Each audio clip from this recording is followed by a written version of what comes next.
जर माझ्या नवऱ्याचा अपमान, एकेरी उल्लेख जर व्यासपीठावरती उभारून कोण करत असेल तर मी त्याला सुट्टी देत नसते.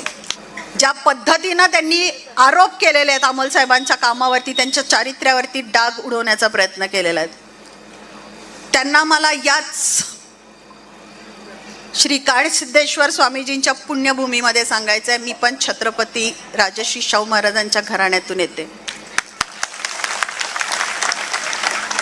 मी कधी कुणाचा अपमान करायला जात नाही, मी कधी कुणाच्या वाट्याला जात नाही, पण माझ्या वाट्याला आलं तर मी त्याला सोडत पण नाही.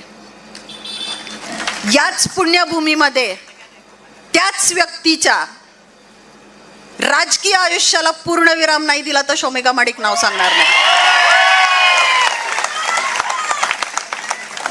हा आशीर्वाद मला तुमच्या सगळ्यांच्याकडून पाहिजे.